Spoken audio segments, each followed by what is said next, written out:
Sinan oğul bala, şimdi ata sana pul verəcək. O bəyələri sənə evdə olanda dedim, lazım olan şeyləri al gəl. Hə, gelin 5 dəqiqə alım gəldim. Maraz ol. Tez o dükana dəyəcək. Hə, gəl.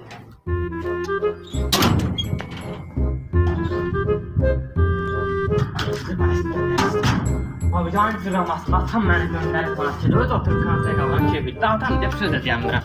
Öz ölürəm susundan ha. Öldüm əslində, görüm nə tapıram içinə. Yan cıram, vay bunu kim bura qoyur? Vay yağın qardaşın qoyur və içim. Vay bu turşuyu belədir. Ay yox, yağın gündəyib olub tədən. Sinan, ay Sinan. Hə, ata. Qardaşın şəməyin opturkaya tökmüş, indi ona həkimə aparacaq analizə. Götür gəl, maşında gözləyirəm. Ata indi gətirirəm.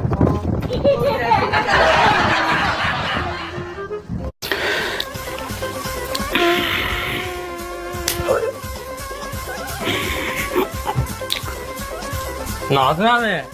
Nazım dur ayağa. Nazım abi. Nazım dur ayağa. Mən də sevirəm səni. Yox bir dənə dur ayağa Nazım abi. Nə oldu Sinan? Bilirsən bugün nə gündür? Nə günüdür? Sənin doğum günü deyil bugün. Doğrudan sən? Yatırsan, gəl gidə sürprizim var sana. Nə sürpriz? Ay gözü bağlayayım orada atacağım. Gözümü? Hə. Bağlayayım. Gələ gözümü bağlayasan? Hə, böyük sürpriz gedək. Yox. Ay, məni hara aparsan sən? Gəl Nazım abi şimdi orada sürprizim var. Qəşəng heç olmasa sürprizdir. Ay ürəyimdədir. Yaxşı. Nazım sən elə sürpriz adamsın. Görəndə şoka düşəcəksən. Doğrudan deyirsən? Ay dəhşət şey. Ay, mən eləsi mən indiyə kimi sürpriz görməmişəm. Ad günün mübarək. Ad günün mübarək. Göz asıram indi. Məzələrsən, yəni bu qədər böyük Ay şoka sürprizdir. düşəcəksən ömrüm o. Mən çox həyəcanlıyam. Açım. Ay as Nazım abi. Açım ha.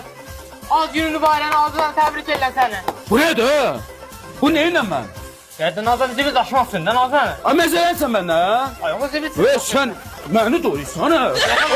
Sən məni doyursan ha? Ay Nazım ad günü hədiyəsi. Sən olub ona.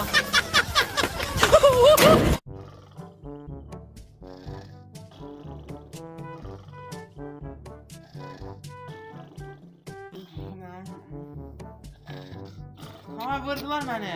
Telefon bu uşaqları nəsinə qoyub valla. Yatanda da oynayırlar bunlar. Ay vurdular məni. Kəməndiri. Hüseyin gəl. Bu yatır.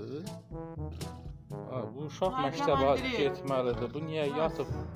Yuxuda da yığır oynayır bu. Hüseyin hücum. Zəhrimar ha, ay uşaq. Dur ayağa. Ay məktəbə getişirəm ata. Telefon bu uşaqları nə günə qoyub valla.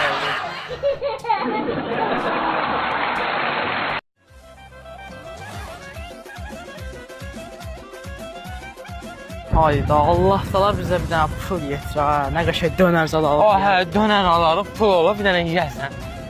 Va bu nə bu? Va bu nədir? Va pul qabı. Va pul qabı. O mənimdir. Mənimdir ha. Ha mənimdir. Mən yerini tapıram. Ha mənimdir. Gəl onda belə elə. Bunu çarət daş makas, gəl daş makas eləyək. Gəl. Gəl. Daşet makas. Gəl bir də. Daşet makas. Gəl bir də. Daşet makas.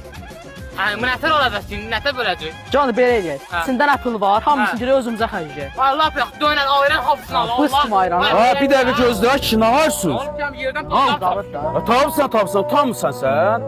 O pulqabı mənim cibimdən düşür. Hardan bilirsən sən? O yerdən tap. Ayıb da, kimisə nəyisə itəndə o saat ona göz dikməyin. Ayıb olsun sizə. Yerdən tap. Əziz xalqım, çalışağın kiminsə nəyisə tapanda o saat onu xərcləməyi fikirləşmək. Ola bilsin onun içində hansısa xəstəmizin, nə bilim, ehtiyacı olan insanların vəsaiti var. O şeylərdə biz günaha batarıq. Nə varsın ha?